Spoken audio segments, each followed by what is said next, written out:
Tak vážené dámy, vážení pánové, dovolte, abych vás přivítal na... Ladies and gentlemen, welcome to the fourth panel of our conference about the party and the society.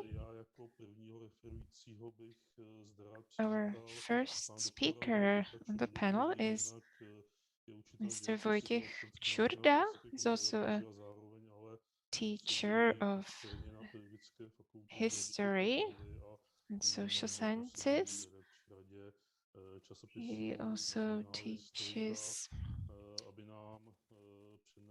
at Charles University, and his contribution is entitled KSČ and the Avant-Garde, Communicating Vessels.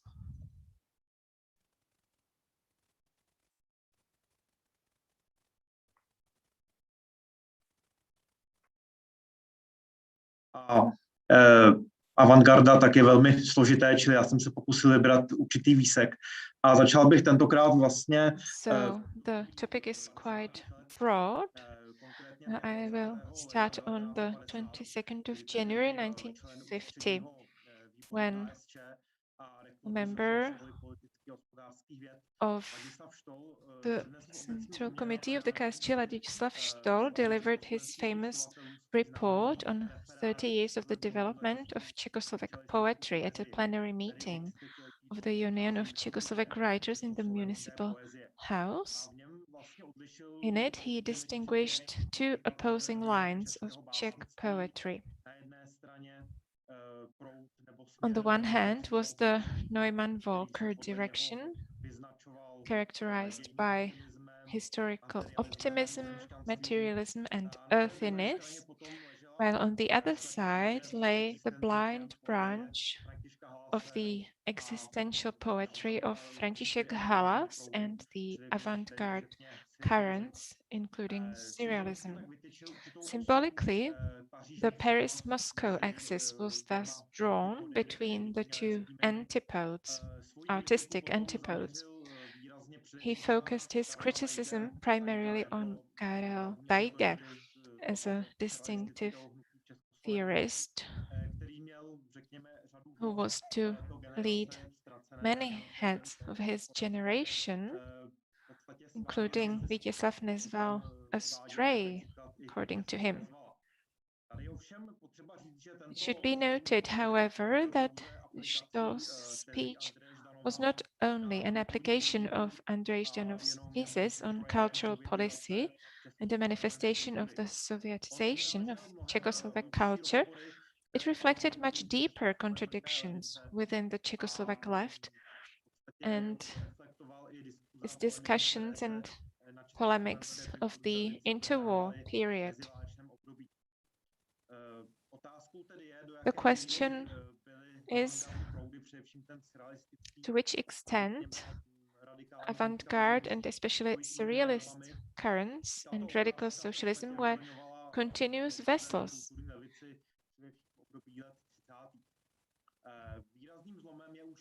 Which filled discussions on the cultural left, especially in the 1930s. A significant turning point was the rise of Gottwald's leadership of the Communist Party of Czechoslovakia in 1929. 7 writers, Hora, Olbracht, Vančura, Seifert, Majerová, Malířová, and Neumann, spoke out against him and were expelled from the party after a campaign by Rudé právo.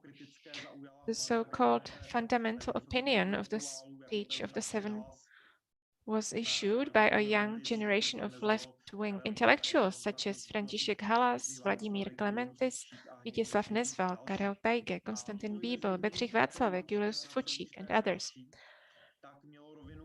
The definition of the 7 was generational. Political, they were criticized, accused of opportunism and social democracy, but also artistic. The younger generation, born at the beginning of the 20th century, was keenly interested in avant-garde trends and considered, for example, the tradition of the social welfare novel associated with Josef Hora, for example, to be outdated and obsolete. At the same time, discussions were also held within the young generation, shaped by the early experiences of the war. One of the most visible was the so-called Crisis of Criteria controversy, which was launched by Jindřich Šterský in the magazine Odeon with an article entitled The Generation's Corner. In this text, he accused his peers of selling out their work for profit, tabloidization, and monetization. He also criticized Voskovec and Berich, calling them vulgar clowns. His text was then applauded by editors of the left-wing Tvorby, but also very strongly by Karel Tajge. Štyrsky wrote, I quote, I consider the consistent merging of the spirits of revolution with the revolutionary spirits in art to be folly and a remnant of reactionarism, not only political but also artistic. It is a negative picture of patriotic paradises. It doesn't matter if the poet is a Camelot of Rudé Právo or a Czechoslovak general, though it's hard to imagine. A real poet always stands aside from political shenanigans and macklins. The revolution always appropriates poets only ex post. The poet has freed himself from all prejudices. He admires the heroes of the revolution as well as the counter-revolution.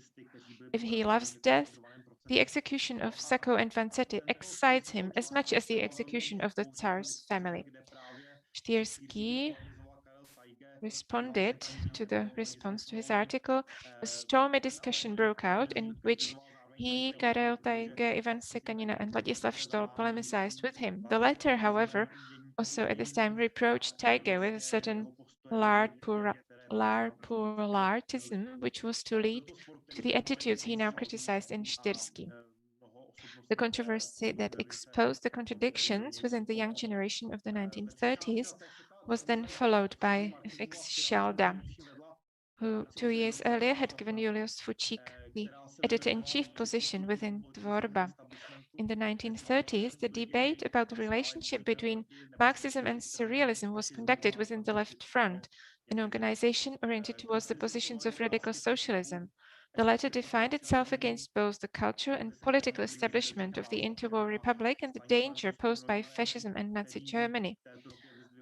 It also debated the relationship between aesthetics and socialism. The concept of socialist realism was the subject of controversy between Bedřich Václavek and S.K. Neumann, who emphasized the concept of proletarian poetry and rejected the incorporation of avant-garde currents into socialist culture. However, the Left Front held discussion evenings on the very topic of the relationship between surrealism and socialism. These were often initiated by members of the surrealist group, represented by Vítězslav Nezval, Konstantin Bíbl, Bohuslav Brouk, or Jindřich Štyrsky and Tojan. One of the most extensive discussions took place in May 1934 in the building of the Municipal Library. Several prominent personalities of the cultural left also spoke there with various contributions. Karel Tajge based his defense of surrealism mainly on Breton's Second Surrealist Manifesto and his leaning towards revolutionary leftism and dialectical materialism. He stressed the difference between the first manifesto, which was still in the grip of metaphysics, mysticism, and Hegelian idealism, and the second manifesto, which finally brought the surrealists to the position of dialectical materialism. In surrealism, Tajge saw the outgrowth of the revolutionary wing of Romanticism. Tajge used this term to describe the line of revolting art already rooted in the works of the cursed poets Arthur Rimbaud and Charles Baudelaire, as well as their American contemporary Edgar Allan Poe. In the program of surrealism, he argues, this individual rebellion transitions consistently to socially engaged revolutionary positions. Similarly, for him, the surrealist orientation to the unconscious as a reservoir of repressed impulses is not meant to be a way of escaping from reality, but an active call to transform the world. For Tajge, surrealism was clearly situated in the positions of Marxist socialism, and a revolutionary attitude towards reality and its experiments have the possibility of enriching the cultural left. Vladislav Stoll polemicized with Tajge, according to whom surrealism carried opium elements that distracted him from reality. In response to Tajge, however, he agreed with his understanding of a revolutionary type of romanticism in which he saw an individualistic revolt against the capitalist order. Vítězslav Nezval, on the other hand, spoke of surrealism's compatibility with dialectical materialism, where for him dreaming is part of objective reality. If we know as materialists with Feuerbach, Marx, Lenin, that the conditions of reality are real-time, space and causality, and we are not surprised that it is not only human thought that pictures it, but also dreams. Dreams, according to Nezval, are of great importance precisely for the transformation of the real world, while the glitching of the unconscious is, on the contrary, a product of asymmetrical power relations. Surrealism, therefore, cannot wallow in mysticism, but has to bring the unconscious and consciousness into harmony to achieve wholeness in man. In his view, surrealism as a movement is clearly on the side of the revolutionary left, on the side of the struggle against capitalism, war, fascism, and the capitalist family. The discussion evening was closed by Záviš Kalandra's presentation on the theme of the surreal. The discussion eventually resulted in a collection edited jointly by Karel Tajge and Ladislav Stoll, entitled Surrealism in Discussion. In it, they called for mutual understanding and a continuation of the discussion.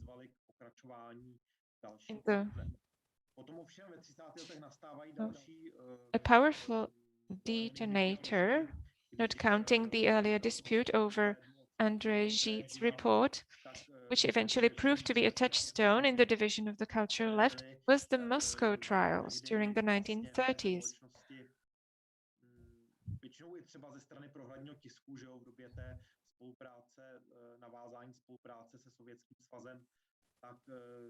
It was the time of the beginning of the collaboration with the Soviet Union. There were some doubts. Byly zpochybněny některými osobnostmi, které se právě hlásily k té surrealistické skupině, jako byl Karel Tajge, Záviš Kalandra, psychoanalytik Bohuslav Brouk nebo The Moscow trials were challenged on the cultural left by some figures claiming affiliation to the surrealist group. These included Karel Tajge, Záviš Kalandra, the psychoanalyst Bohuslav Brouk, and the theater director Burian. At the opening of the Toyen and Štýrský exhibition in January 1938, Tajge compared Nazi cultural policy with Soviet policy. 2 months later, Nezval strongly criticized Tajge and unilaterally dissolved the surrealist group. At the beginning of the 1950s, therefore, the old problems were revived in Stoll's report. On potom vlastně tento referát znamenal určitý konec jeho vztahu s Karlem Tajgem, které speech put an end to his relations to Karel Tajge. Tajge complained in personal letters to Stoll about the situation at the Melantrich Publishing House. Ale tento referát znamenal i tečku tedy za, řekněme, osobním vztahem těchto mužů nebo kontakty mezi těmito muži. Oni potom ještě spolu the report meant put an end to the relationship between these two men. They continued to send each other letters.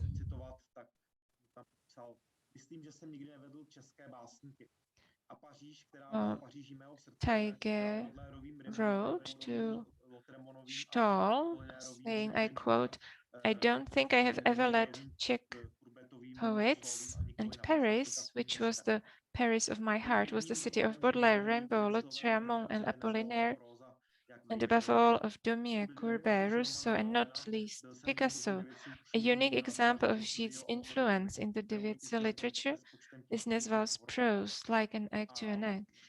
As for Romain Rolland's Paris, I believe I was the only one in Davidson's circle who wrote a major study of the author of Au-dessus de la Mêlée and 15 ans de combat, which was printed with countless misprints by Dvorba. So that's what Tiger wrote in a personal letter to Stahl. A potom tedy Stahl pokračuje v tom dopisu. Z hlediska této historické zkušenosti se pak jeví tvůj podpis na protest proti dopisu 7 jen jako výkyv způsobený osobním přátelstvím. The fact that Tiger touched upon Stahl's work with his post-war article, Entartete Kunst, in which he reflected on the future of the avant-garde in the post-war era and its persecution in Nazi cultural politics, undoubtedly played a role in this controversy. In doing so, he identified Nazism with fascism and the latter with petty bourgeoisie. To, že vlastně Tiger tvrdil, že ten odpor proti modernímu umění, který má kořeny tedy v reliktech Biedermeierů a jakési kontralikovské mentality, a který the resistance to modern art, which according to Tiger had found fertile ground in right-wing authoritarian regimes, was thus rooted in artistic and cultural conservatism, as well as in relics of Biedermeier and the Kondelník mentality. At the same time, Tiger pointed to the danger of the survival of this relationship to modern art, even after the fall of Nazism. From 1949 onwards, Tiger prepared the publication Phenomenology of Art, where he wanted to elaborate more on the issues surrounding modern culture. But unfortunately, he had a heart attack. At the beginning of the 1950s, therefore, the old problems were revived in Stahl's report.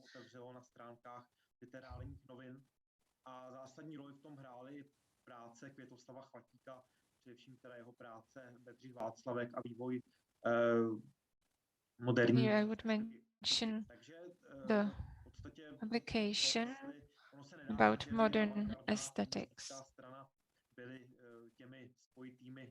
So we cannot say that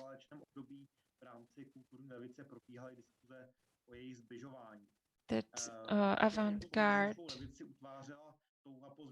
the party would be linked inextricably. Some intellectuals promoted revolutionary art. Ten socialistický realismus a ta moskevská kulturní politika ovšem byla v levicové publicistice výrazně reflektována. Vztah avantgardy a komunistické strany tedy nabízí mnohé otázky, které jsou otevřené dalšímu výzkumu. So, the relationship between the avant-garde and the Communist Party offers many questions that are open to further research. Many thanks, Dr. Čurda, for your presentation. And before handing over to the next presenter, I would like to remind our viewers of the possibility to ask questions. Type them in the chat, and we will transfer them at the end to our panelists. I will now pass the floor to our next speaker, Mr. Kaška, who works at the Department of History at the Faculty of Arts of the University of Ostrava and at the Institute of History, Faculty of Arts, Masaryk University in Brno. He focuses on the Communist Party of Czechoslovakia in the 1940s and the 1950s, and probably most of us know his monograph, The Unruly and Unengaged, the Discipline of Communist Party Members in 1948 to 1952. He also participates as a major project which should result in the history of the city of Zlín that should be published either this or the following year. So I will give the floor now to Mr. Kaška and ask him to take us for a tour to this example of communist city. Thank you. My paper is called The Communists of Post-War Zlín, Between the Bata Legacy and the Model City of Socialism. I will focus on regional communist elites and on the Zlín exclusivity and top of the class as a motive of post-Bata discourse.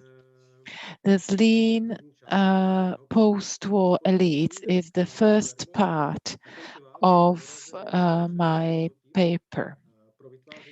When, according to Maria Švermová's recollections, the members of the party team for the reconstruction of the organizational structures of the Communist Party arrived in Zlín at the end of war, they found that the party secretariat had united the Communist Party with the social democracy.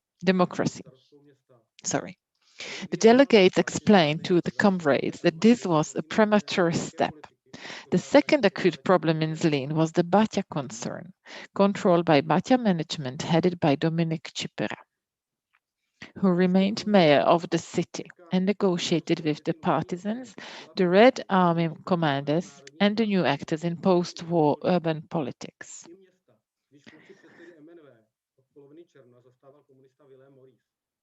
As early as mid-May, the Bata elites are facing a forced departure from the head of the company, which was placed under national administration. According to the communist press, the people of Zlín were freed twice, from Nazism and from the big capitalist Bata. The communists thus became the key actors in post-Bata Zlín. However, they did not form a homogeneous monolith. They were differentiated and sometimes even divided, mainly by the length of their membership in the Communist Party, the degree of their involvement in the anti-Nazi resistance, and the depth of their rootedness in Zlín and their employment in the Bata company.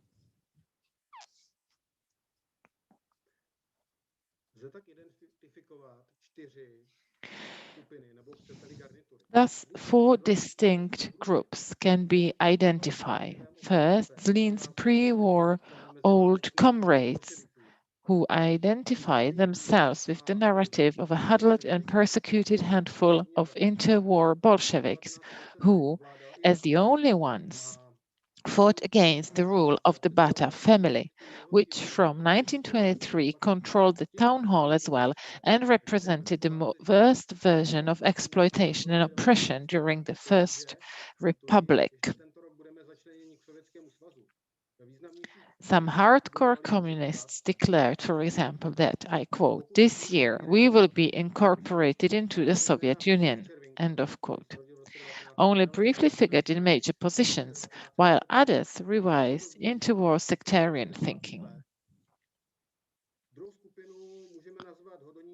One of the most successful ones was Vincent Červinka, who served in important positions until the 1960s. The second war could be called the Hodonín apparatchiks, who were based in Hodonín and in Břeclav regions where they had their base. They moved to Zlín after the post-war transfer of the party's regional center and worked in the narrow regional leadership. In addition to Miroslav Pastyřík, the regional secretary who moved to the central apparatus in 1950, let us mention another regional secretary, František Mráz.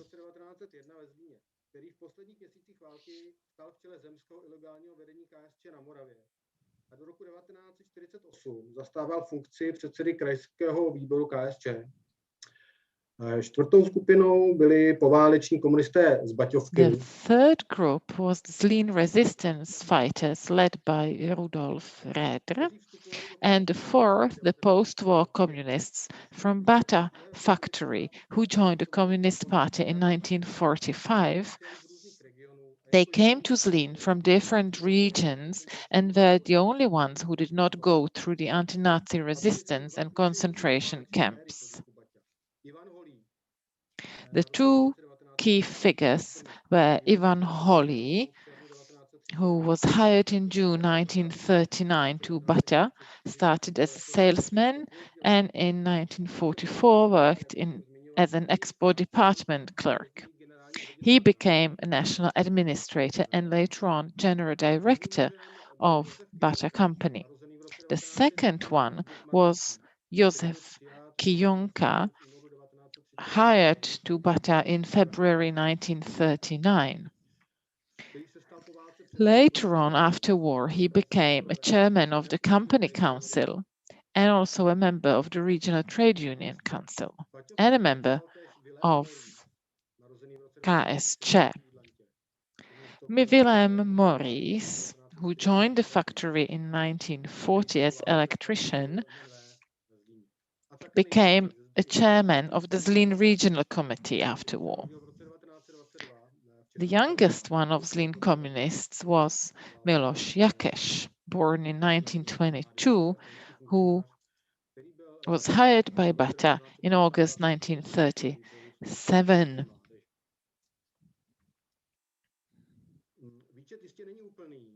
This is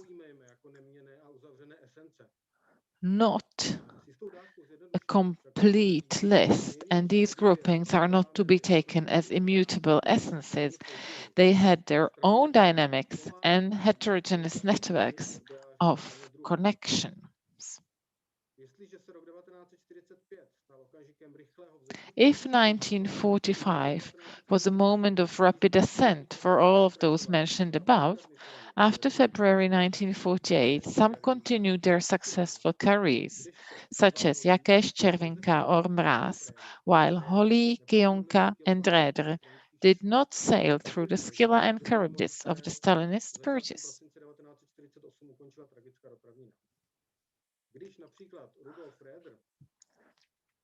When Rudolf Rédr handed over the post of local committee chairman to Miloš Jakeš in September 1950, it was the last stage of the gradual suppression of the main representative of the resistance group. The former chairman of the regional committee, Rédr, arrested in February 1952, had long-standing disputes with both the old comrades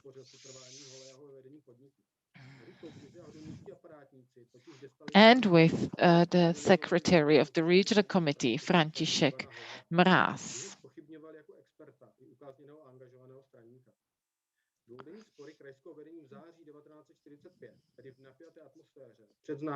The old comrades and the apparatchiks in Hodonín also destabilized the position of the national administrator of the company, Ivan Holý, by questioning him as an expert and as disciplined and committed party member. The two-day disputes of the regional leadership in September 1945 resulted in a temporary consensus motivated by both not allowing a non-communist into the management and by acting as a united regional body in front of the center. The leading tandem of Bata, Ivan Holý and Josef Kionka, also faced party criticism from below. There were accusations of authoritarian practices and faulty cadre policy, abuse of power, unnecessary harshness towards non-communists, and bypassing the party's factory organization and neglecting duties. Before their fall, Holý and Kionka were, however, promoted to the positions of deputy ministers of the Ministry of Industry and Social Welfare in 1949. They stabilized their position against criticism from below and from the region not only by their agility and charismatic authoritarianism, but also through their links to government and party leaders such as Gottwald, Slansky, Zápotocký and Čepička, who in Zlín and elsewhere defended the communist management of the enterprise. Holý rose among the captains of national industry, praised by the center and co-created a certain cult of the tireless character of all Zlín events. However, neither Holly and Kionka became the all-powerful rulers of Zlín. Apart from their own past and the inter-party conflicts described above, they were limited by non-communist actors until February 1948. In the May 1946 elections in the Zlín region, the People's Party won and the Communist Party finished second, but that was the worst result in the Czech lands with 31%. In the city of Zlín, the KSČ won with 38.1%, but the National Socialists came second by a relatively small margin, 34.2%. By comparison, in 1935, in the Zlín judicial district, the Nationalist Socialists won with about 24% of the votes cast, and KSČ was only seventh with about 5% of the votes. The National Socialists and the People's Party in the city accused the communist leadership of Bata of professional incompetence and of protecting the communists. As early as 1945, they spoke of the Red Terror, theft and mismanagement of the national enterprise, which was investigated in 1947 by a second special commission. The post-war factory and the town ceased to be managed from one place, the proverbial Bata director's office. The network of influential local actors pluralized, and we can also speak of greater employee participation. Concurrent demands from the workshops for a lower work rate and higher wages. Voices were heard such as, I quote, "After all, we are not in Germany to work so much. We are in a free republic. We want to live better," end of quote. The communist elites therefore sought instruments of stabilization and growth, and thus legitimacy in A, return to authoritarian management of the city and the company, and B, disciplining and bureaucratization of the Zlín Communist Party, and last but not least, C, the reproduction of post-Bata discourse. The key question of post-war Zlín, a city of almost 50,000 inhabitants and a factory employing over 35,000 people was, will it be possible without Bata? Contemporary actors from among the communists answered yes, in terms of people, no, in terms of internal management, and better, because the People's Democratic Zlín was to be both efficient and social.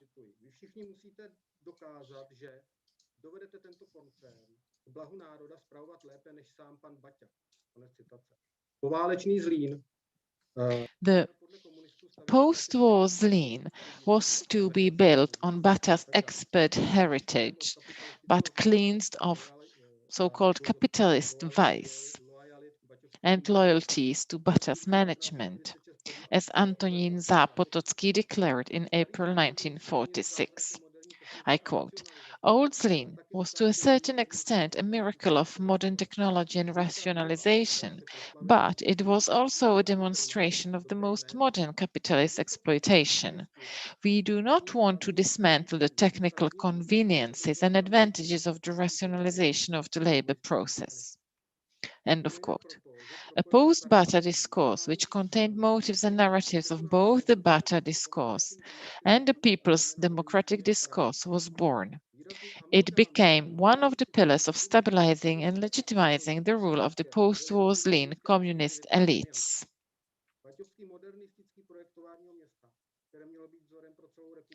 The exceptional Bata project of a factory town, which was to be a model for the whole republic, had its sui generis continuation even after 1945. The new collectivist, egalitarian and politically conscious subjectivity was to have here the most suitable platform within the republic. Zlín had all the prerequisites to educate a new type of social worker who would combine high work efficiency with conscious socialist discipline. Zlín was to be a model city of national entrepreneurship, productivity, rationalization, planning, innovation, employee participation, where the whole world goes to learn. According to the administrative committee, a total of 38,000 guests stayed overnight in Zlín between December 46 to November 1947. Na Moravě tak vedle Brna s vyzdvihovaným Otošlingem rostlo ve Zlíně, Gottwaldově, druhé jádro lidově demokratického režimu. Hned několik motivů zlínské exkluzivity a premiálství zaznívalo také z... Thus in Moravia, alongside Brno, with the distinctly agile and praised Otošling, a second ambitious core of the People's Democratic Communist regime was growing in Zlín/Gottwaldov. Podíl na tom měli i internátní domovy mládeže, kde působil například Karel Kaplan, které pomohly údajně vyhrát KSČ v roce 1946 ve Zlíně volby. Závěrem lze říct, že poválečné komunistické elity... Conclusion, we could mention that the post-war communist elites of Zlín rose to the top in summer and autumn of 1948 after the victorious February. At that time, an extraordinary performative act was being prepared by which Zlín's post-Bata exclusivity reached its zenith. On January 1st, 1949, Bata became SWIT, a national company, and Zlín, the new center of the regional committee, was renamed Gottwaldov. The act of renaming was aimed at realizing the vision of a modern socialist city, at least in terms of language. The Stalinist search for intra-party enemies in the regions, the centralization of power and the fall of local elites, or the preference for heavy and engineering industry over consumer industry meant that Zlín ceased to be the much-wanted laboratory of the people's democratic economy from the early 1950s onward. On the other hand, according to data from the Totalita corpus, the toponym Gottwaldov is most often associated with the word SWIT. I would like to thank you for your attention. Thank you, Mr. Kaška. Should you have any questions, then of course you can write them in the chat and we will answer them later on. Our next speaker is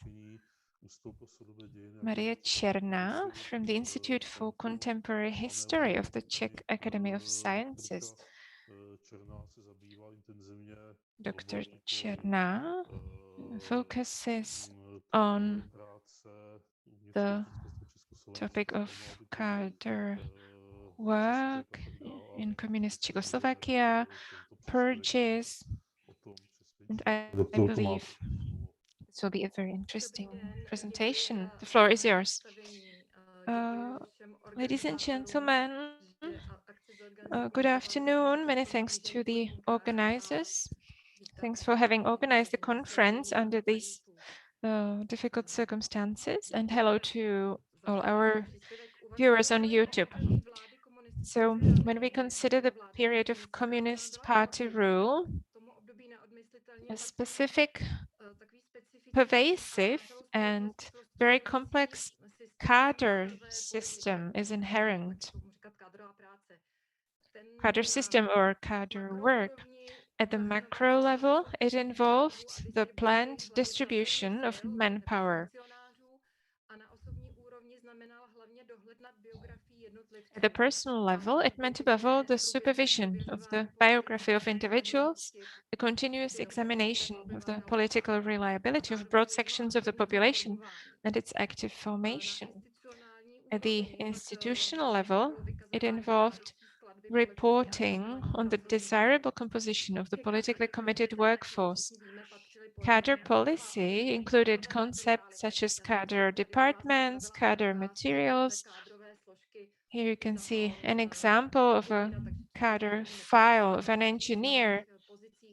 So it was not a very important person, but even he had a cadre file with a cadre questionnaire, biographies that were being renewed all the time, different assessments, political, professional assessments from different institutions and different actors. So strategic information was stored about employees and functionaries. The person concerned did not have access to these materials. There were nomenclature orders of party-controlled functions, vetting and purchase, but it also included formative aspects.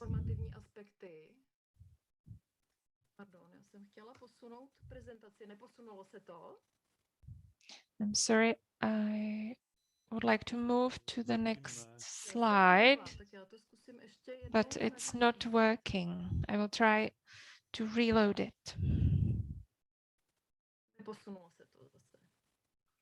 It's not moving forward.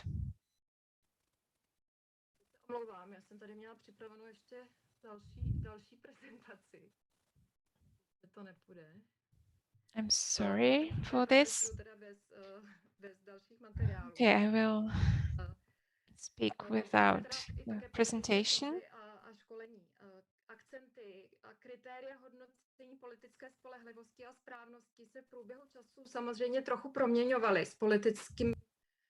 So the accents, the criteria for assessing political reliability and correctness have changed somewhat over time. A notable theme, then, is the way in which the class perspective and class struggle and the founding themes of the Bolshevik Party, fundamental party, class irreconcilability versus reformism,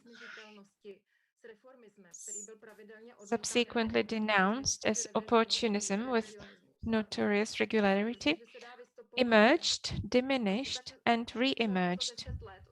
Every 10 years, approximately from the 1920s until 1970, every 10 years, there was a political campaign that varied on the topic of rightist opportunism, and this had direct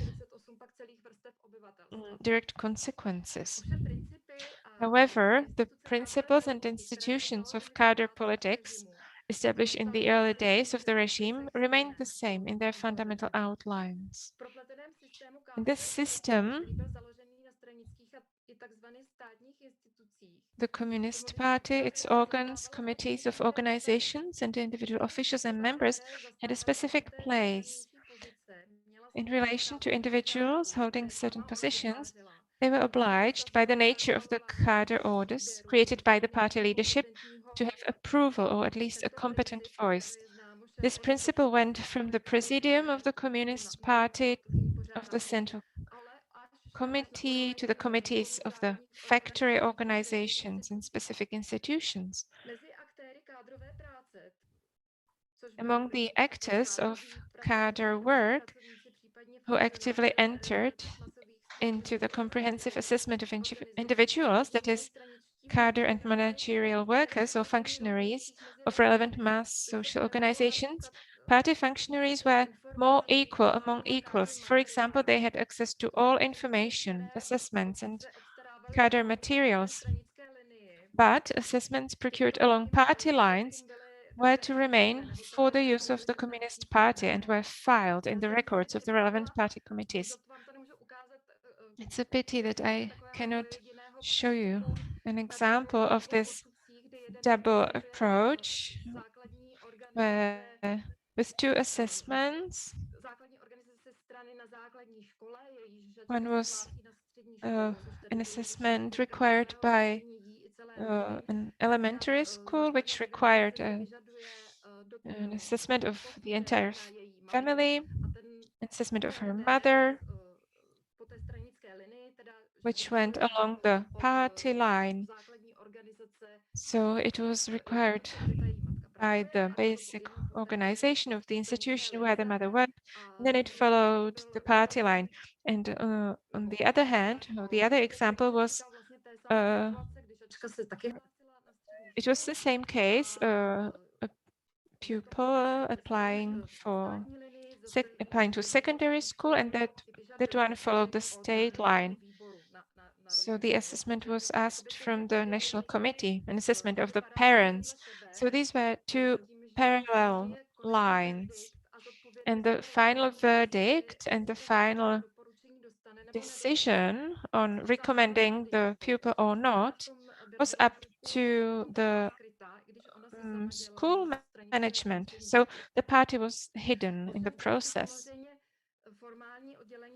In practice, of course, the formal separation of party and state lines of cadre was problematized by the intertwining of the two. Cadre workers were by nature party members and often executives, directors of enterprises, of institutions, etc. And they often knew each other. This close interdependence of party and state spheres and the general confusion of competencies and responsibilities was, however, a characteristic feature of the communist regime in general. The fact that the whole cadre system originally came out of the practice of the Communist Party, which was based on the Soviet practice, is also typical. According to the available information, a cadre department was established at the Central Committee of the Communist Party as early as the early 1920s, and later the Comintern cadre department was added.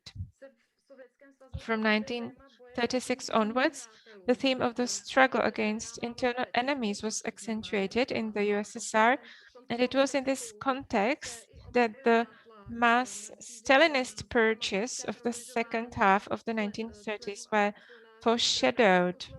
The need to systematically cadre members and functionaries was suggested to the Czechoslovak leadership in connection with the so-called campaign against opportunism. The leadership proceeded to self-criticism and promises to establish cadre commissions on different levels. Předsedou ústřední kádrové komise byl stanoven William Široký, který její zřízení uvítal na 7. sjezdu KSČ v dubnu 36 tím, že William Široký was the chairman of the Central Cadre Commission, who he said that it was necessary to know one's own cadres. However, the 1930s and the period of the Second World War are uncharted territory in this respect. The period of the end of the Second World War, and especially the period of the post-war mass upsurge, brought the topic of party cadre politics to the fore in a completely new context. The mass increase in the number of Communist Party members, actively supported from the center, according to the logic of the more members, the more voters, naturally raised questions of ideological cohesion and party discipline.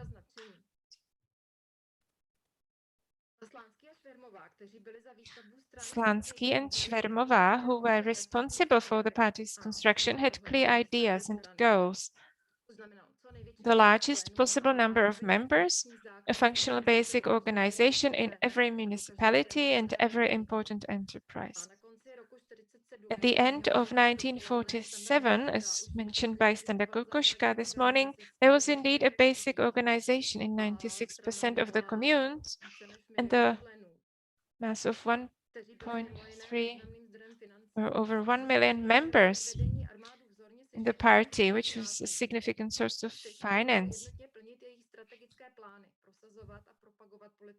In the mass of members, the leadership wanted to have an army of well-tailored foot soldiers who would unitedly carry out the strategic plans of the generals, to enforce party policy, to carry out party tasks, such as recruiting others for party policy and other members. In various statements, they appealed to the communist virtues, discipline, political awareness, modesty, dedication to the interests of the party of the whole, exemplary work ethic, impeccable personal and family life. They stressed that only those who recognize the party's program, principles, and objectives can be a communist. In practice, however, Until May 1948, it was rather the aspect of quantity that won out. In the summer of 1948, there were already about 2.5 million members in the party. In this hectic period, the leadership focused on the important power nodes and important actors in cadre matters. The higher cadres, regional and district officials, elected representatives, directors or officials, communists, and the party committees and organizations as a whole, which was also very important. It sought to maintain control over them, developing various methods of vetting. For example, cadre interviews with party cadres of the district national committees, creating systems of registration and vetting of party cadres in important positions who were subject to the relevant cadre commissions. Thus, prototypes of nomenclatural orders of functionaries under the supervision of district, regional, and central cadre commissions were created, but initially aimed purely at partisans. A practice was emerging whereby the responsibility for the political development and professional career of party functionaries was significantly taken over by the party organs. The cadre commissions were to give recommendations for different functions, etc. They took on the responsibility for their careers. This agenda was also growing. With the number of members and with the electoral success in 1946, the number of functionaries who needed attention grew. This also concerned uniform political education. A system of district, regional, and central party schools was being established with the aim to have a party school in every district. Nevertheless, already in the post-war dynamic period, certain efforts were made to form a mass of spontaneously formed, disorganized, and diverse membership according to the principles of the Communist Party. The party leadership constantly declared or stressed ideological and political education and ideological unity. Among the enforceable duties of the base organizations was the political training of members. This trend was also supported by centrally announced events.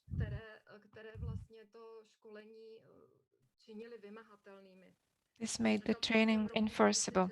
For example, in late 1946, it was the winter training of the membership, focusing on the 2-year plan, 6 centrally determined topics for which the leadership issued a unified curriculum.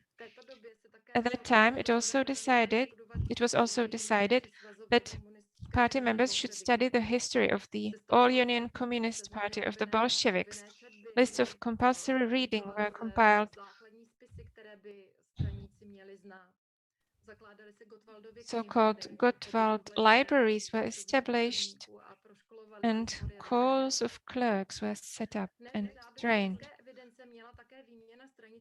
The exchange of party membership cards at the end of 1946 was supposed to bring order to the membership register, which was also linked to the announced vetting process in which the party was supposed to get rid of opportunists, scalawags, and reactionaries. And the committee was supposed to talk to each of them about the fulfillment of the party's tasks. At that time, the recruitment of more members. So it was also about instilling in the party committees mechanisms of continuous control of their members. Applications to the party containing a cadre questionnaire required a CV to be written.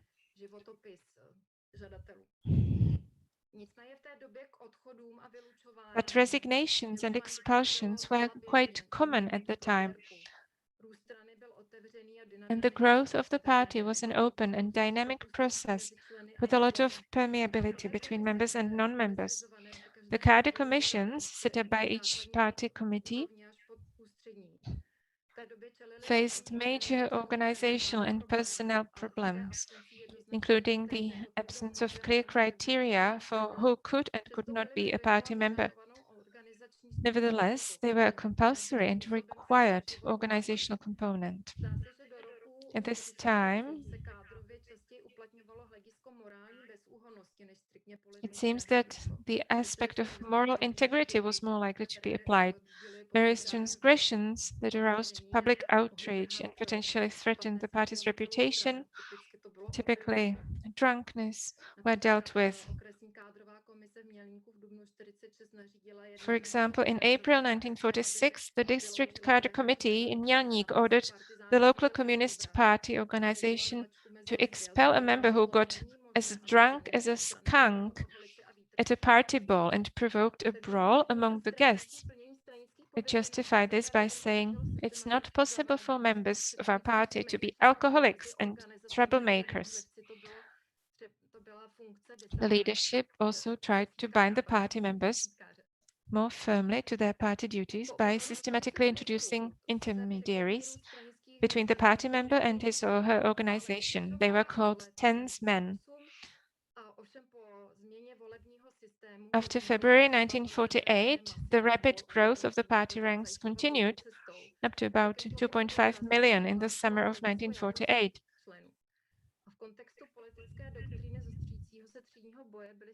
However, the aspect of quality again came to the fore in the context of the political doctrine of the sharpening of class struggle.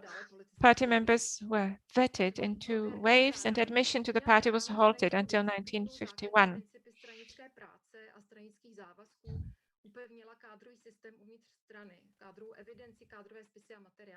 The purges ended the relatively carefree permeability of the party, introduced barriers to entry, a candidate period into which several hundred members were transferred outright and made leaving the party politically more burdensome.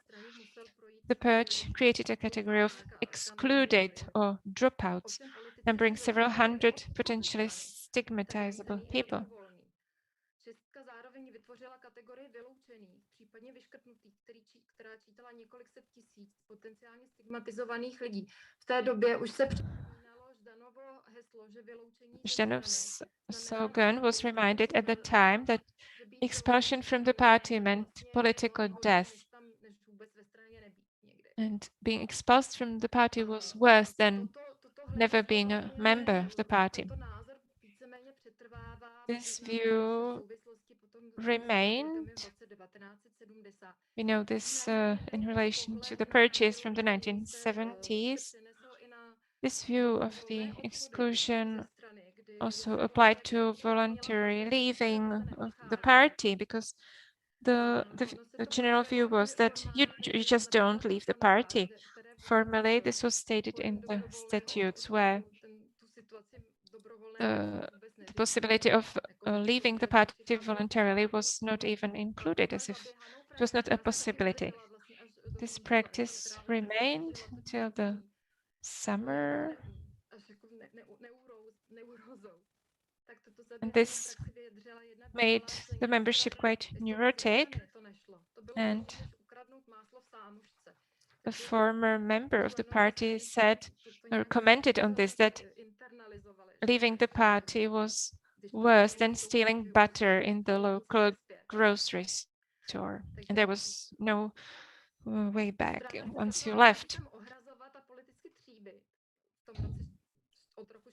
So from 1948, there was a selection in the party. There were some trends at the same time that extended these cadre principles.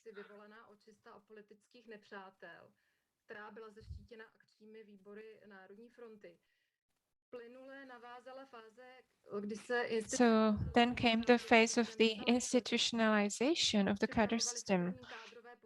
It was applied to the entire society. The first cadre orders and lists of nomenclature cadres installed by the relevant party organs were prepared. Cadre departments are introduced at central organs, industrial enterprises, and scientific institutions, and so on.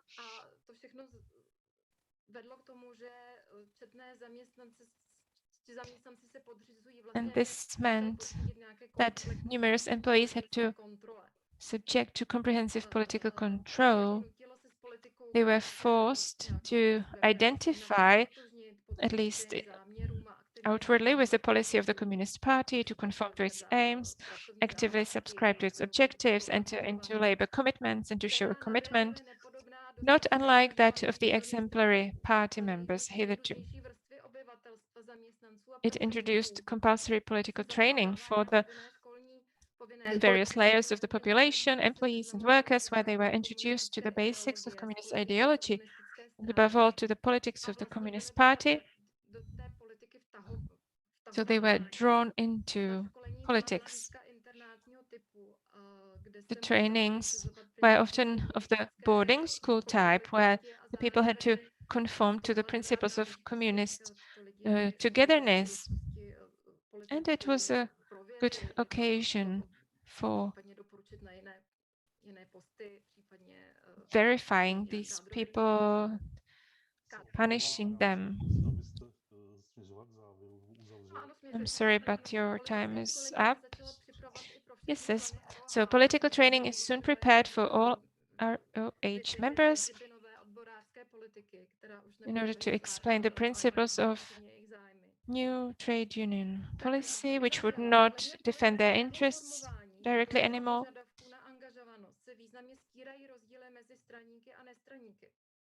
Politická uvědomělost a zapojení do budování komunistické společnosti se nadále požaduje od všech, bez ohledu na stranickou.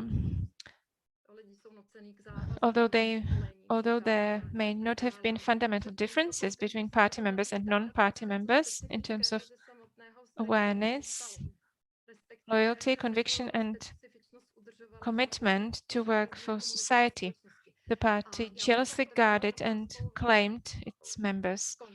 So the crucial question is about the specific participation of partisans in the power of the Communist Party exercised at the center, but this is beyond the scope of my short paper. Thank you for your attention.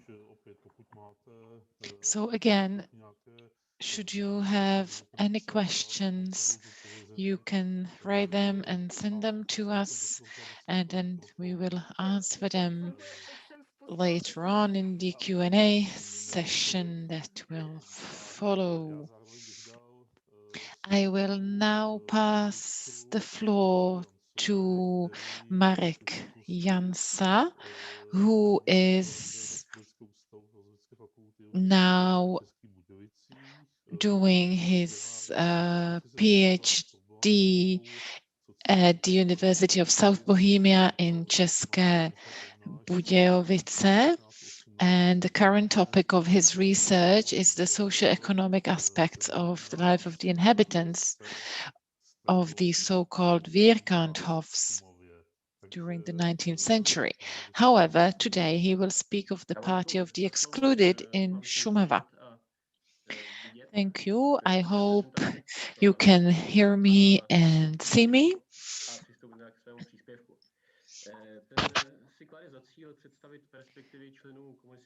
My paper aims to present the perspective of the excluded members of the Communist Party who were forced to leave the party after August 1968, and especially during the party screenings in 1970.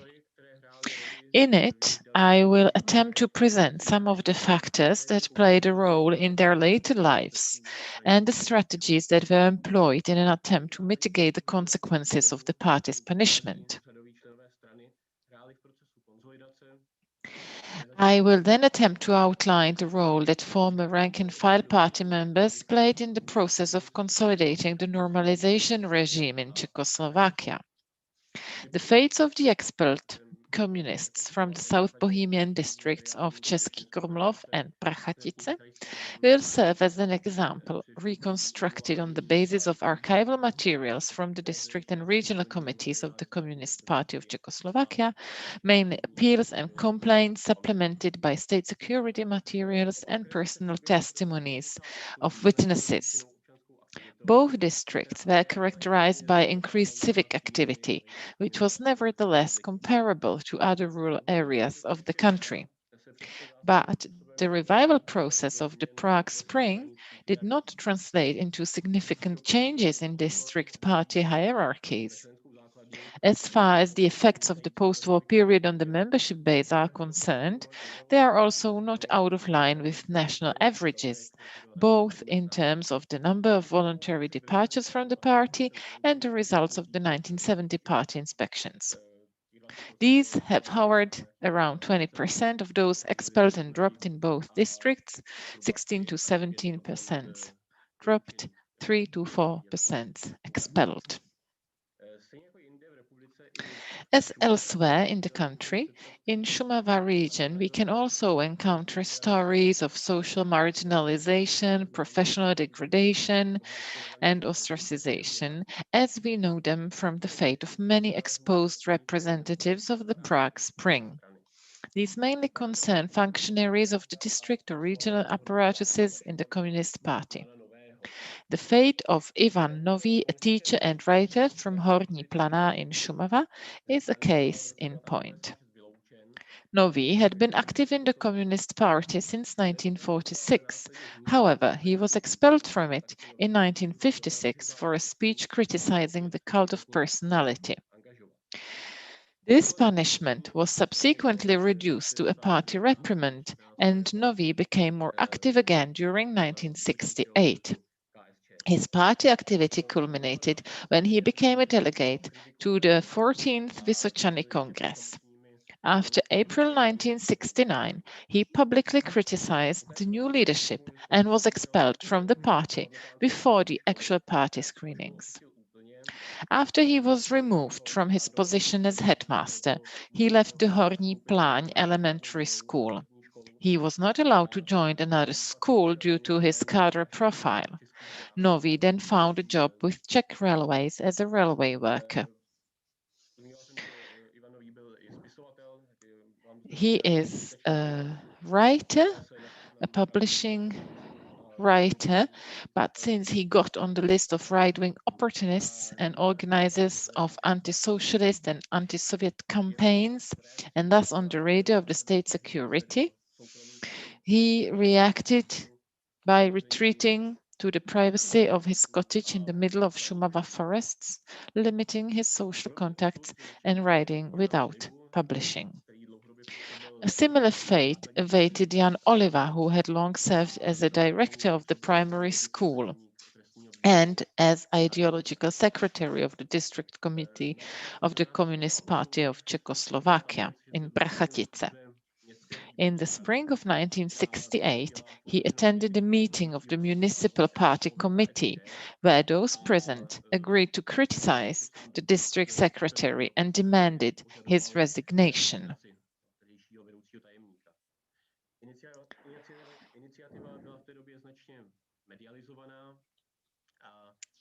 At the time, this case was highly publicized, and even though it ended in failure, the persons who were identified as its leaders were still to be vindicated after the collapse of the revival process. Oliva was expelled later in 1969. First, he was removed from his position as headmaster, and then from his position in the district committee. Subsequently, he was reassigned as a regular teacher to a position as a teacher in a special school. Like Nový, he was placed on the list of right-wing opportunists and began to be monitored by the State Security Service. In 1974, he was expelled from the education system altogether and found work as a worker with the Czech Railways. In the interval between his attendance at the meeting in question and his final departure from education, after which he retired from public life, Oliva made a remarkable effort to avert adversity of fate. Just a few days after the meeting, he was able to make a self-criticism and distance himself from his participation in the protest. After his expulsion from the party, he wrote a series of appeals to all the party appellate bodies. In addition, he managed to complete his studies at the Faculty of Education of Charles University, to seek engagement in various branches of the National Front, and to become a candidate for secret cooperation with the SDB. However, none of this was of any use to him, mainly because of old animosities and personal grudges that disqualified him from any further public activity. The expulsion or voluntary departure from the ranks of the party was not necessarily followed by a similar tragic scenario. The greater part of those affected were ordinary workers, and in our case, agriculture workers, who may not have been affected professionally or otherwise personally by their party sanction. At the very least, we find only sporadic references to them in the source material. One of the options that those who were struck off and expelled had was an appeal to the party's supervisory bodies. These appeals were widely used, with many of the excluded resorting to them repeatedly and with considerable persistence. The appeals therefore represent a very interesting source for understanding the process of consolidation of the normalization regime. Even though appeals gave only a minimal chance of achieving the reversal of the screening committee's decision, in a few cases, the expelled nevertheless managed to obtain readmission. These were mainly workers or agricultural laborers, professions that the party was trying to keep in its ranks for ideological reasons. The case of Josef Havíř, who worked as an agriculture worker in 1970, can serve as an example. He repeatedly failed to appear for his screening interview on the due date and was thus excluded. However, he soon appealed against this decision and was one of the few whose appeal was upheld. In his appeal, he gives a rather curious list of reasons why he could not attend. He was unable to do so on the first date because he was getting married. The alternative date was set by the screening committee was also not a good time because it was a sunny day and Havíř did not want to miss work. It is difficult to judge from today's perspective whether the appeal board was more impressed by a happy life event or by Havíř's zeal for work. However, the panel evaluating the appeal concluded that, I quote, "Since he is an agriculture worker, the question of his membership should be reconsidered." End of quote. Many of those expelled have continually sought to have their party punishment commuted or to be reinstated into the party for many years. A number of the expelled have indeed been readmitted. This was only made possible to a greater extent by a resolution of the 15th Congress of the Communist Party held in April 1976, which adopted the rule of the so-called differentiated treatment of the excluded, by which the party declared its openness to reformed sinners. On the basis of these decisions, applications and cadre documents then began to be collected, which were then evaluated by district committees, and a given number of applicants were then readmitted to the party ranks. Positive discrimination against the workers and peasants played an important role, but a crucial factor in the readmission was probably the willingness to engage publicly and repent for one's own transgressions.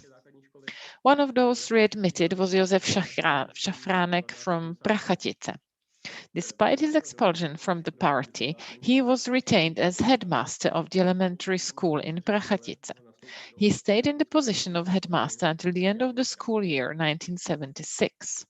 During this time, he completed his education in special pedagogy, so that when he was released, he could join the district pedagogical and psychological counseling center as a special educator. After his removal, Šafránek continued to be very active in public life, where he was involved in organizing pioneer groups or building a hall of traditions, etc. He also worked as a lecturer in political education for non-party teachers. He was the chairman of the recreational committee, a member of Svazarm, etc. He was also elected as a deputy of the Prachatice City Council 3 times in row. Similarly to the case of Josef Šafránek, in the cases of the others who were readmitted, it is possible to observe increased public activity in local representative bodies, national committees, hunting associations, Svazarm, etc. Of course, cooperation with the SDB was also a welcome opportunity to show the desired activity and loyalty, as we have already seen in the example of Jan Oliva. The local conditions of Šumava border region necessitated special treatment for some indispensable professional groups. We are talking here mainly about doctors who were in short supply in Šumava. It was difficult to attract them to the area, and the local authorities could hardly afford to lose them. Since doctors and medical staff were among the professional groups significantly affected by screening, in many cases, professional competence could or had to compensate for any political shortcomings. Exclusion, which for other professions was often a reason for professional and social fall, was not an obstacle to professional growth for many doctors in Šumava, nor was it an obstacle to holding leadership positions within healthcare institutions. Prachatice physician Dr. Zdeněk Zígrosser can serve as an example. Before his expulsion, he was the chairman of the Prachatice Regional Authority for National Health and the Healthcare Department of the Communist Party. He was expelled and deprived of the aforementioned positions during the party inspections. However, he was soon appointed director of the children's home in nearby Husinec, a position he held until the end of the 1980s. Similar life trajectories can then be observed in case of many other doctors. I have tried to show the difference in perspectives that the excluded or banned had depending on their social background or occupational status. Some groups were the object of special treatment, whether for ideological reasons, as was the case with workers and peasants, or because of their social importance and indispensability. However, personal relationships, mutual animosities, old wrongs and personal vendettas played a key role in local conditions. Mutual solidarity between the protagonists therefore played an indispensable role. While the representatives of the social authorities stood together in 1968, the protests against them were incapable of elementary cohesion and as such were doomed to failure. The repressive forces of the early normalization regime were also aware of this and directed directions towards breaking any unwanted links. In the sparsely populated environment of Šumava district, they often ended up resigning and withdrawing into seclusion. On the other hand, we have seen that the potential social or career disadvantage that party sanctions entailed motivated many of the excluded to increase activity and social engagement, which could have a significantly stabilizing effect on the emerging normalization society. Thank you for your attention. Again, should you have any questions, then don't hesitate to ask. Send us your questions and we will answer them.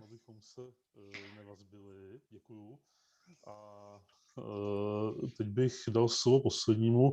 Our last speaker is Tomáš Vilímek, who focuses on the period of normalization. He works at the Institute for Contemporary History of the Czech Academy of Sciences. He has published many books and articles. Recently, he published a book on normalization.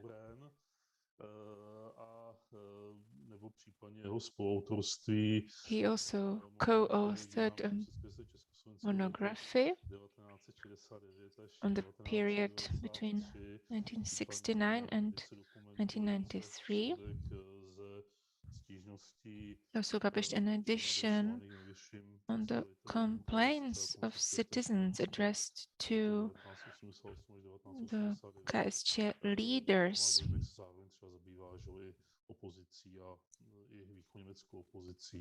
Takže já dávám slovo Tomášovi. So, Tomáš Vilímek, the floor is yours.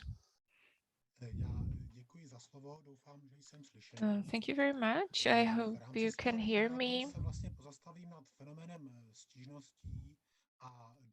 I'm going to speak about the phenomenon of complaints and letters to political and administrative organs. I will focus on complaints of citizens to the Central Committee of KSČ between 1969 and 1989.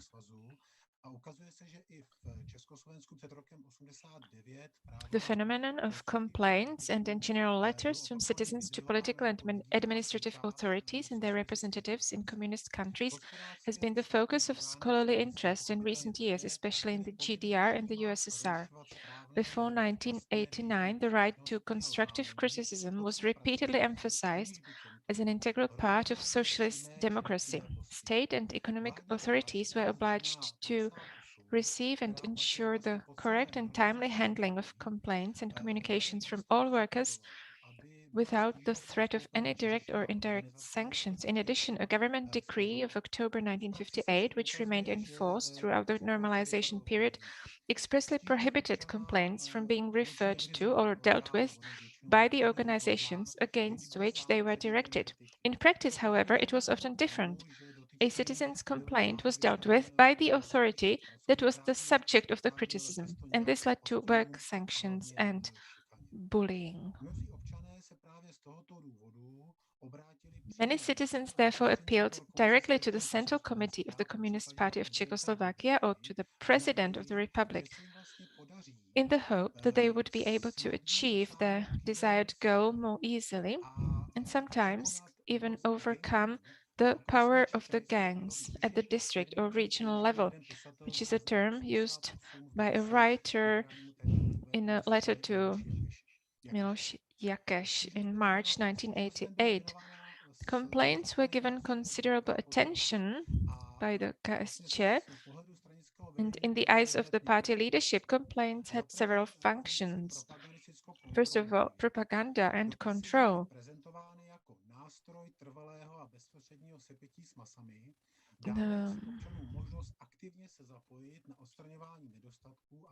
The workers' letters confirmed the people's trust in the party, and citizens could thus actively participate in the elimination of society-wide problems and shortcomings in this way. So the letters were presented as a tool of permanent and immediate contact with the masses. But it turns out that many of the complainants did indeed point out to social ills and problems. However, a significant number of them pursued their personal interests and commented on the social situation only when it was in some way related. In areas with a high degree of legitimacy, like housing, the situation in enterprises, services and supplies, the environment, the writers soon encountered the limits of the centrally planned economy, which significantly skewed the public barometer of citizen satisfaction or dissatisfaction against the regime. The second function was signaling and informative. In the absence of pluralism of opinion and independent media, complaints served as one of the few relevant sources of information about the mood of the population for the leading authorities. They represented a kind of inexhaustible well of information to be used to eliminate the most pressing problems. A number of social and policy measures indeed met the demands contained in the complaints.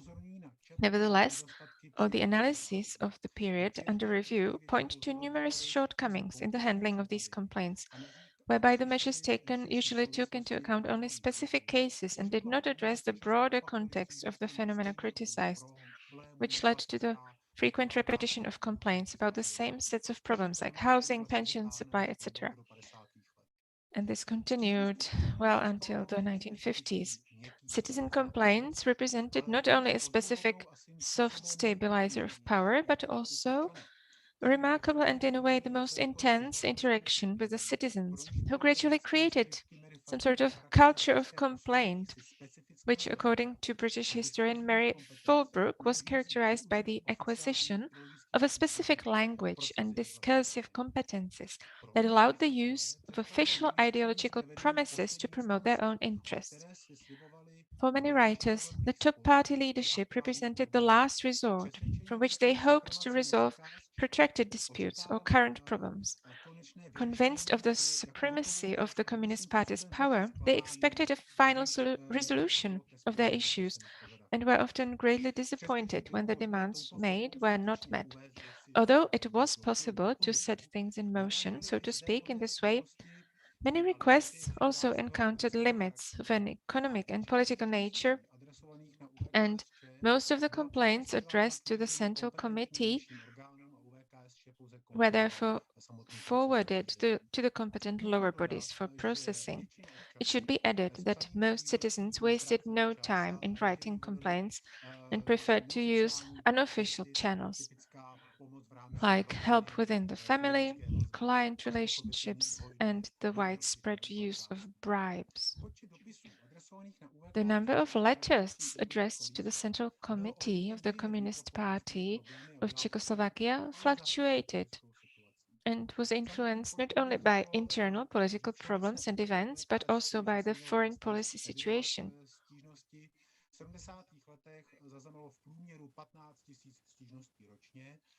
The General Department of the Central Committee recorded in the 1970s an average of 15,000 complaints, and between 1972 and 74 it even exceeded the 20,000 mark.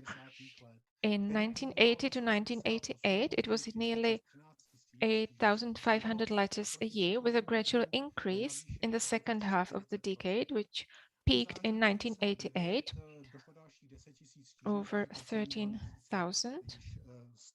By September 1989, another 10,000 letters were received. The specifics of 1988 was that the number of complaints to other authorities, on the other hand, fell, whereas there was an increase of letters sent to the Central Committee. Also, in 1988, there is an increasing trend in anonymous letters, which exceeded the 2,000 mark, which was four times more compared to 1980. Thus, not much success in creating a social atmosphere in which people could express themselves openly on all issues without this having or potentially having negative consequences for them. As for the social composition of the letter writers, it was very diverse. We can distinguish three main groups. The biggest group is the others group, which included mainly pensioners. Then there was the second group, about a quarter of the total, exceeding 30% in the second half of the 1980s. That was the intelligentsia. And the third group were the workers. The average was 20% during normalization, but there's a noticeable drop from over 1/3 in 1973 to 12% 15 years later.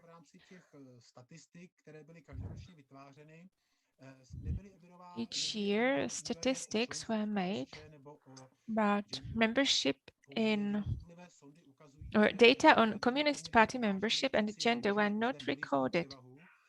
We know that men were more numerous as letter writers. As for party membership,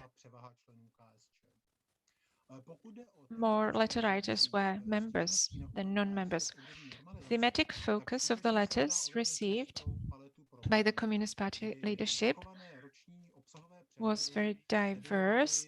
The annual content reviews recorded nearly 40 items, of which I cannot present them all, so I only focused on 3, which I consider the most important or most interesting for us. So it's housing management and maintenance. This represented one of the most numerous thematic groups. They are characterized not only by their highly explosive potential, but also by limited remedial options. The situation was particularly serious in the first half of the 1970s and the end of 1980s. In 1972, for example, over 7,500 people, representing 1/3 of the complaints received, turned to the Central Committee of the KSČ in connection with the housing issue. Subsequently, although the number of complaints declined, they continued to constitute a major group. In this group, there was a high justification rate, around 50%.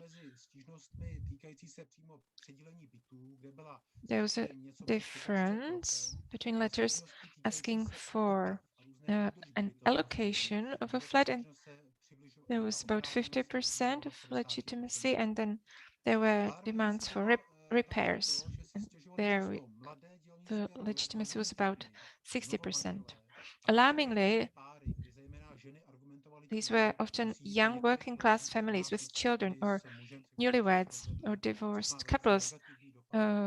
Divorced women often complained that they had to keep living with their former husband and the children, which had a negative impact on the children. The second theme is social policy. Throughout the entire normalization period, pensioners who were dissatisfied with the amount of their retirement pensions or who sought a personal pension as a token of appreciation for their lifelong party work and participation in building socialism turned to the top party leadership. In the 1970s, it was approximately 1,750 letters per year, and in the 1980s, 510 per year. Compared to housing policy, eligibility or legitimacy was much lower, around a quarter, and only 12% in 1988. There are two main issues. Both were very serious for the Communist Party. First, old age pensioners, whose pension rates did not correspond to the wage growth during the normalization period. This was a significant violation of the promoted principle of merit, as citizens who retired in the first half of the 1970s received on average a quarter less pension than those who were granted it in 1986, even though they were in the same job. Another problem was the personal pensions, which were granted to deserving members of the Communist Party, employees of various levels of its apparatus, and long-serving officials of the People's Militia and persons who had contributed to socialist construction. The average personal pension was about 1,000 Czechoslovak crowns higher than the old age pension in the 1970s. After the last adjustments in 1988, it was about 1/3 higher. The personal pensions were very high in the case of representatives of the party, higher party apparatus. For example, in 1988, one could have a personal pension of around 5,000 Czech crowns, whereas the average salary was 3,300 crowns. Personal pensions had a critical potential. At the end of the 1980s, there were readjustments and the possibility of new personal pensions. The comrades could not apply for the personal pension themselves. It was their organizations who could apply for them, and many times this was rejected. I'd like to give you the example. In March 1989, a former deputy of the Hořovice City Council and a member of the People's Control Committee contacted the General Secretary of the Communist Party of Czechoslovakia's Central Committee to ask how the situation regarding the granting of a personal pension was developing.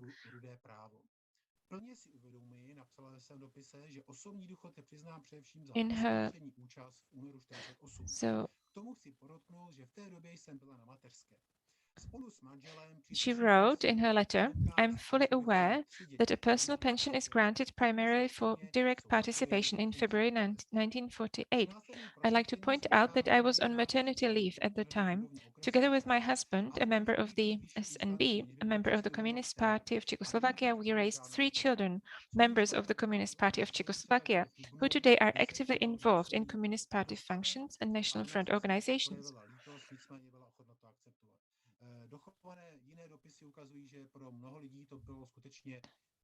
So in April 1989, the matter was discussed with the person concerned in person, and although she accepted the explanation, the rejection of her pension, she expressed considerable regret that it had not been granted. The third theme was party. Now about the party policy.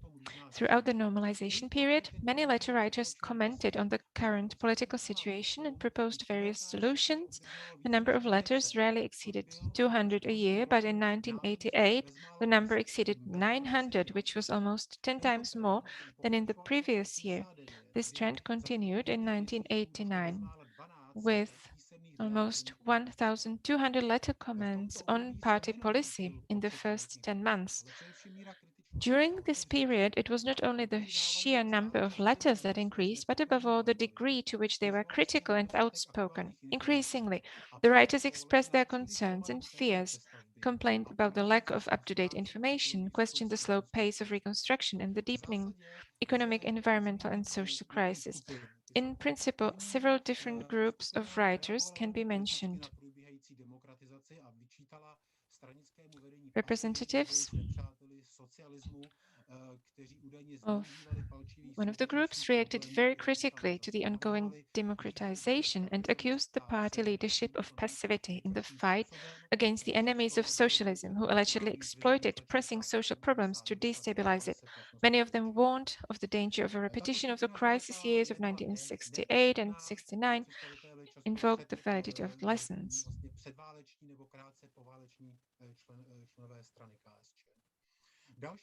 Another group of letter writers or of letters was written by people who were aware of the gravity of the situation and therefore welcomed the process of reconstruction.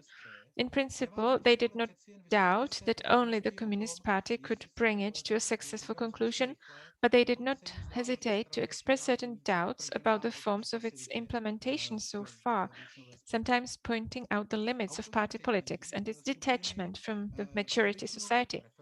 The authors of the third group of letters mostly preferred the socialist system, but were convinced of the need for fundamental reforms and real political democratization. They did not reject the process of reconstruction in principle, but they pointed out its limits and above all doubted whether the current leadership of the Communist Party of Czechoslovakia was capable of actually implementing it. In this spirit, for example, was a letter from a former member of the KSČ, born in 1923, from Vsetín in February 1989. I quote, "So much damage has been done over the past 70 years that one wonders whether it can be repaired." He was rather skeptical about the implementation of reforms, as I quote, "Gravediggers with 20 years of experience cannot become obstetricians." The last group wrote mostly anonymously or under a fictitious name.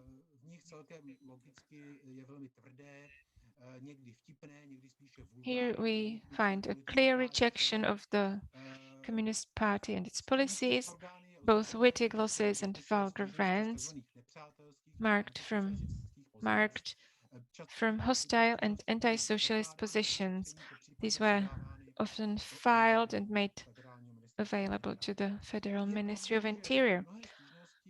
It is true that many complaints can be described as an expression of envy or an attempt to please. However, the complaints above all represent a remarkable and authentic reflection of individual and societal problems of the time, the solution of which the writers considered so important and acute that it prompted them to communicate in writing with party, state, or trade union authorities. Despite the media's presentation of complaints as a means of protecting the guaranteed rights and interests of citizens, in practice, state authorities have been conceived of as a tool for controlling the work of state and economic bodies and organizations that helps to eliminate negative phenomena in society and thus increases workers' participation in the management and administration. At the same time, the surviving complaints indicate that the communist regime was not very successful in this endeavor, or rather failed to make use of the often constructive suggestions. Thank you for your attention. Thank you very much, Tomáš. Vilímek. Thank you for the presentation on complaints as a barometer on the moods in society.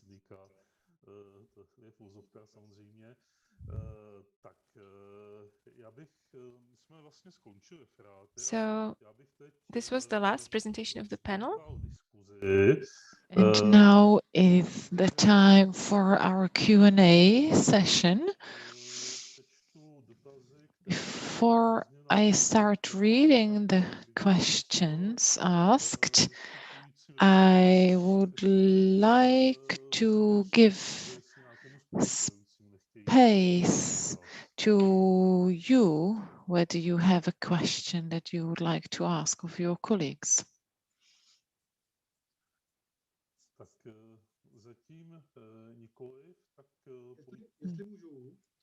Can I have a question? A question to Tomáš Vilímek. Thank you for this interesting presentation. Are there some differences when it comes to regions or Slovakia? That's my first question. And then are the complaints that were aimed at the top levels of the party used somehow in the press? It doesn't seem very possible, but if there is anything such that you found. Thank you. Thank you too. Should I answer this question straight away? So when it comes to the regional level, you can see that statistics were made by the comrades. However, it's often quite messy and you can see one information 1 year, but it's not included the following year. But we had quite good funding for this research, so we did find some information. Of course, most information comes from Prague. Then there is South Bohemia region from where many complaints came to. Statistics were made of complaints per 1,000 inhabitants, but the numbers change. Many complaints come from North Bohemia, especially related to the housing situation. In Slovakia, it's dominated by Bratislava and then Eastern Slovakia. What's quite interesting when it comes to Slovakia is that many of them write to Prague, argumenting that the situation in Slovakia is so corrupted that they prefer to address the General Secretary in Prague. And the analysis show that this was viewed negatively as an act of non-loyalty to the Slovak party. The same goes with the president. Many people were writing directly to the president, although he would not help anyone. And then I lost the second half of your question. And then it was about the themes of the complaints.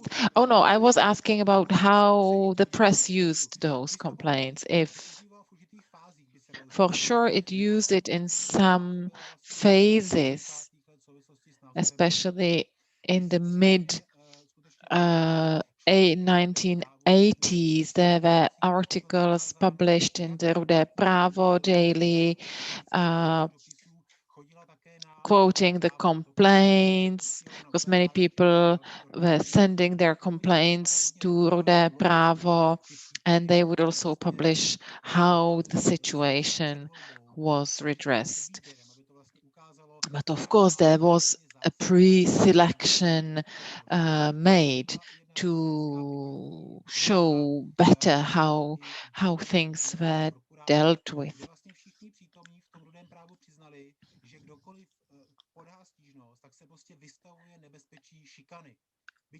There was an example in 1988 when people from the newspaper confirmed that if you filed a complaint, it could have its repercussions later on. You could be bullied, etc.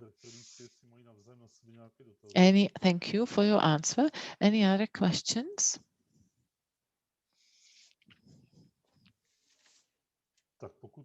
If there aren't, actually, I do have a short question to Marek Jansa. I researched the behavior of those excluded within the national companies structure, where it revealed that they remained because there was no one to replace them with in many cases. Would you agree that at the beginning there was an effort to make a thorough cleansing, but then you realize, horrified, that actually you will be left with no one? I mentioned doctors. That's quite clear when it comes to some technical management, technical economic positions, etc. Then I'd say that the tendency wasn't that strong, or at least based on what I found in those appeals or requests. These people were gradually removed from the management leading top positions to positions where they couldn't influence or weren't in touch with so many people. So I haven't really come across with the tendency you mentioned. Thank you too. Černá. Yes, Marie Černá. I would also like to ask Tomáš Vilímek about the personal reasons. Do you know what was the size of the group? Were they thousands of people or hundreds, and who decided about those high personal rewards? During normalization, those personal pensions grew tremendously until the 60s. It was maybe 1,000, whereas by the end of the 1980s, it was 19,000 or 20,000 personal pensions paid. It was decided by the regional committees that decided on amounts exceeding 3,500 crowns. Between 85 to 88, they wanted to reward people at the occasion of the victory in February. And then they wanted to reward also the members of militia. So these were roughly 3,500 or 4,000 people who were awarded the personal pension. It was much published in regional press and in Rudé Právo. But actually, many people were deceived because they thought they would get the personal pension, and they haven't. They thought that a state award also means automatically personal pension, but it wasn't the case. Thank you for your answer. Are there any more questions?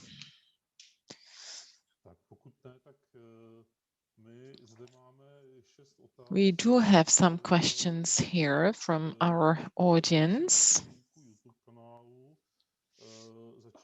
that came to us via YouTube channel. I would start with a question from Igor Tish to Mr. Čurda. Thank you for your question, which is, in this context, does it make sense to consider also the relations between the avant-garde, structuralism, the Communist Party of Czechoslovakia?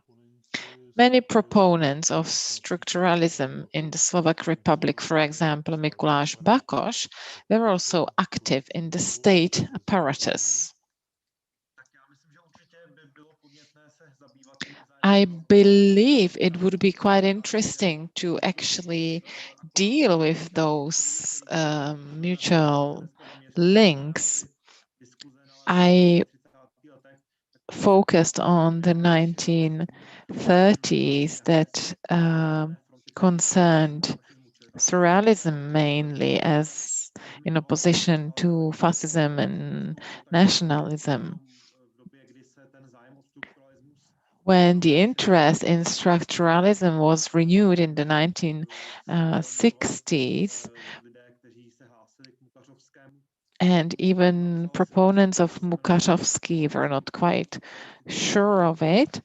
So there was then a publication about socialist art that discussed its link to Marxism and a polemic with Roman Jakobson and the formalist school, etc. So it's very interesting, and it surely belongs to this topic.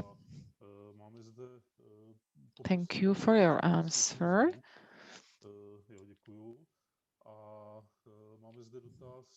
Next question is from our colleague Matěj Bílý to Václav Kaška.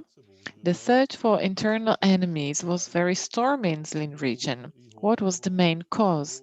Was it primarily about the person of Holly, or were there other more general factors? Thank you for the question. I gave it a thought. I ended my contribution by January 45, I'm not quite sure, sorry. But I'm not quite sure whether this stormy aspect was specific in any way in the Zlín region. But surely there were previous tensions. Holly, the director of Bata, had a very specific position within the company. His speeches were published. He had very good relations with the party center or headquarters. He was working on his image as new Bata.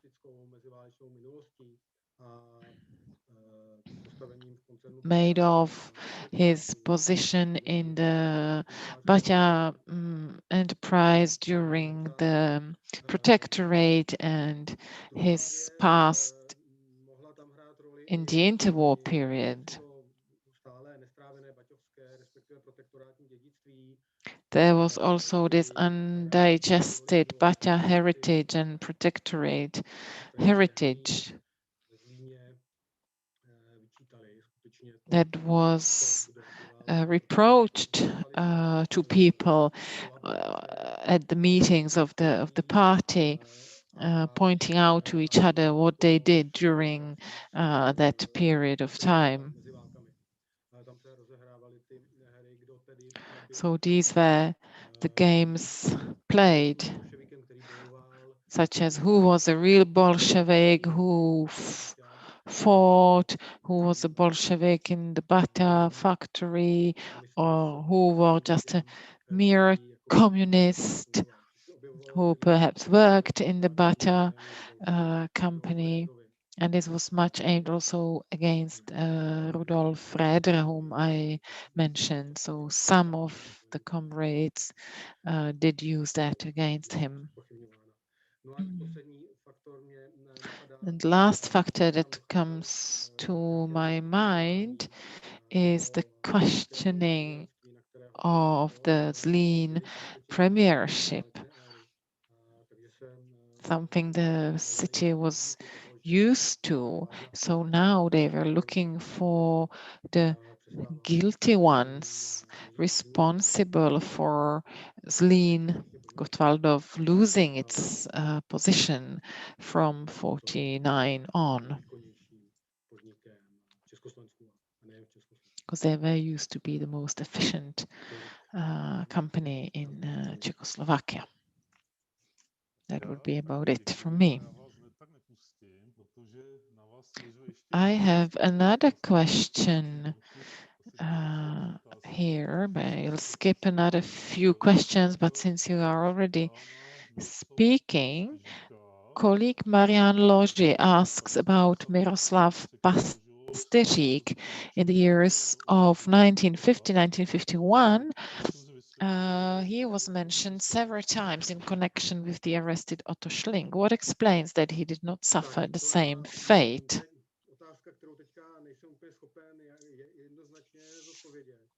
I can't quite answer this question straight away. Probably there were many factors, several factors that came into play in the case of Miroslav Pasteřík.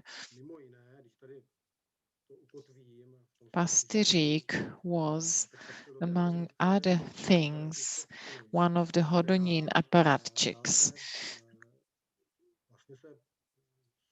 And it would seem that this was a group that somehow avoided the party purges, whereas Jaroslav Leder was part of the committee.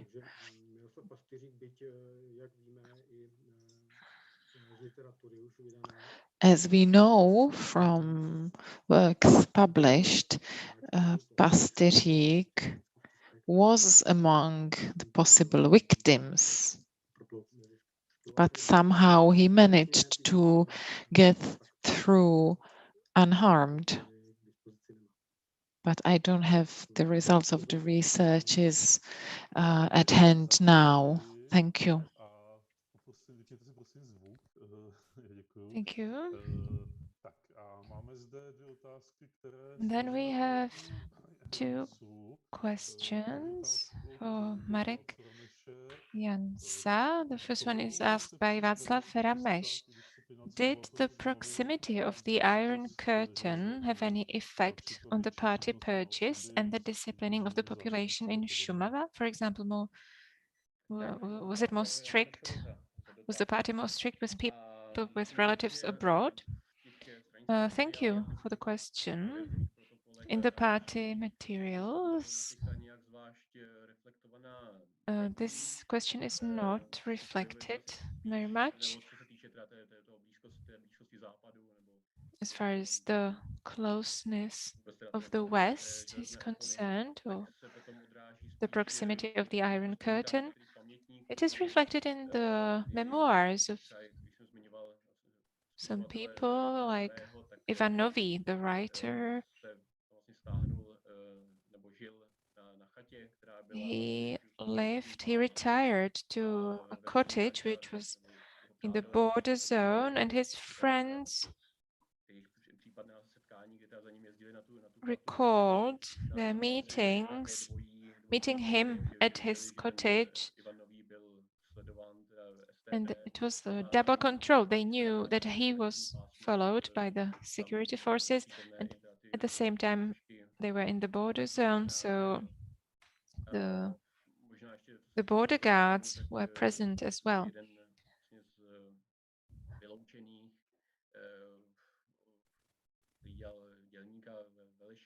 There was a person who was expelled. He was a worker in Velešín, and at the same time he was co-opted to the Central Committee, the 14th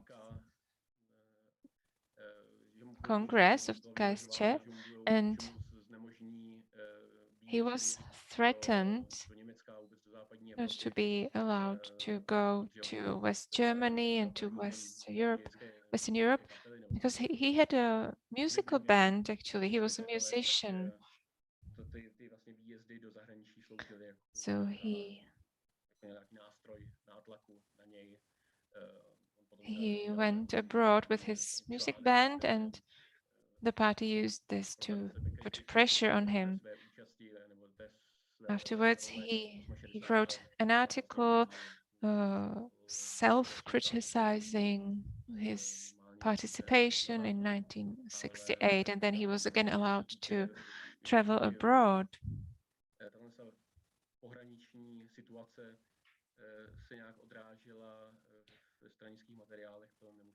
But in the party materials, I did not find any mentions of this.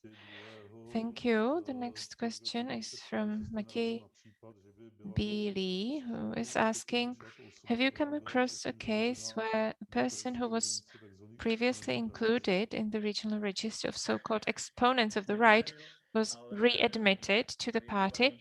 No, I haven't. But I have to say that I only researched 3 districts, and there were really just a few of these exponents. I mentioned some of them in my presentation.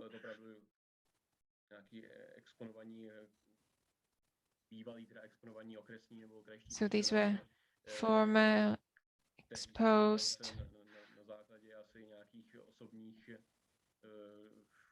officials who, due to personal reasons, were not able to or allowed to be readmitted to go back. But my answer is limited by the scope of my research. Thank you for this answer. We have a question from Jakub Vrba, who is asking, Tomáš Vilímek, did you also look into complaints from the Hungarian or Polish minority? If so, were they somehow specific? Thank you for this question. So far, we have only noticed that these complaints are there. What is interesting is that the Central Committee of KSČ does not treat the national issue or ethnic issue as a specific theme. There are frequent complaints of Slovaks that in border regions with Hungary, Hungarian is spoken too much, even in schools or at mass. And this was seen as a danger. Also, we found complaints about the Roma population. Sometimes these complaints are very extreme, complaints about resistance to socialization, and the party is required to tackle the situation in a more radical way. The Poles and East Germans are also mentioned.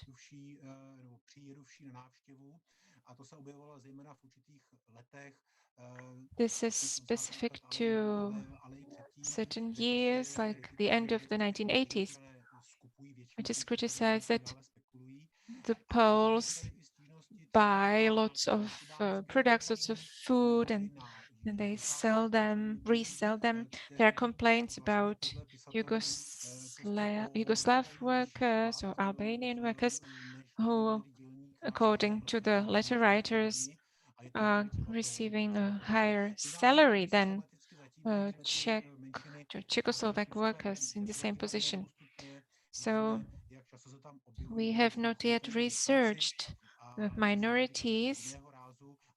There are also the Vietnamese that are mentioned. They also write complaints. They complain about bad working conditions, bad accommodation, bad hygiene at work. Sometimes it was a collective complaint, and it included a threat to stop working if the complaint is not dealt with. So it was not just about the Poles, but a whole range, a whole variety of minorities, of nationalities.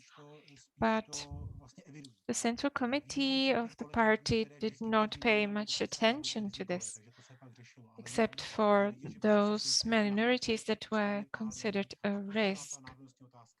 So the national question was not a priority for the party. Thank you. Thank you. And we have the last question from Jiří Kocian to Vojtěch Čurda. So Professor Kocian says, thank you for the interesting papers. I would like to ask whether the theme of the left-wing avant-garde was used by the Communist Party of Czechoslovakia in its cultural policy after 1970. Could you please repeat the question? Yes. Thank you for the interesting papers. I would like to ask whether the theme of the left-wing avant-garde was used by the KSČ in its cultural policy after 1970. I think this requires more research. As regards structuralism, it was an officially rejected movement, but it seems that in the Institute of Czech Literature, structuralist seminars were held, even though they were not called like that. They were officially Marxist seminars. So this is worth researching in depth.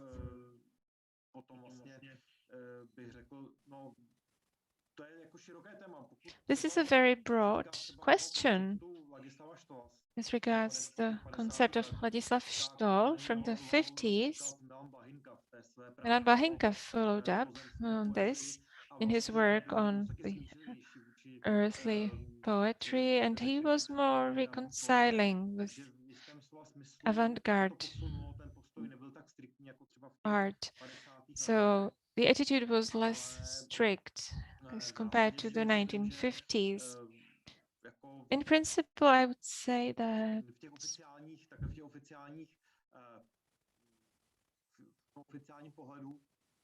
in the official view, it was not the case. The avant-garde theme was not used, but it was used within some partial studies or partial works in literary science, and frequently informally in some discussion clubs or circles, and that would really require further research. Thank you for your answer. That was the last question we have received from the audience. And before ending this session, I would like to ask the panelists, do you have any further questions or comments? Yes. Maybe a question for Maria. In the complaints from the 70s or 80s, I can sense some self-catering. People complain that someone was vetted and then they saw this person doing something incorrect. So these ordinary citizens informed the revision commission or the central committee about something someone did and that they should not have been vetted. This is a very typical for the early 1970s. The purges in 1969 and 70, it started as purchase of the district functionaries, came from very leftist or conservative positions. And people used any method available, including anonymous letters, and it was also coordinated. Oni byli takový rozjetý, tady určitý skupiny, které byly zmobilizovaný, pořád na někoho poukazovali a právě pořád se tam vracelo. There were groups that were very motivated to do this.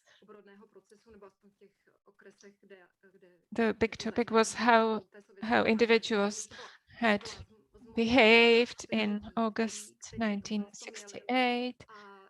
So there was this mobilized group, and at the 1970 it was said, okay, now the party is purged, we will stop denouncing each other. But for some people just couldn't stop themselves, and they kept writing denunciations, and it continued for some time. So this is very typical. Many thanks. Thank you for the question and for the answer.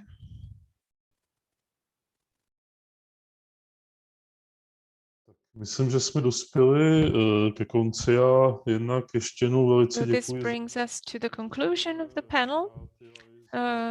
Thank you once more for these very interesting contributions. Thanks to the panelists and to our audience. This is the end of the program of the conference for today.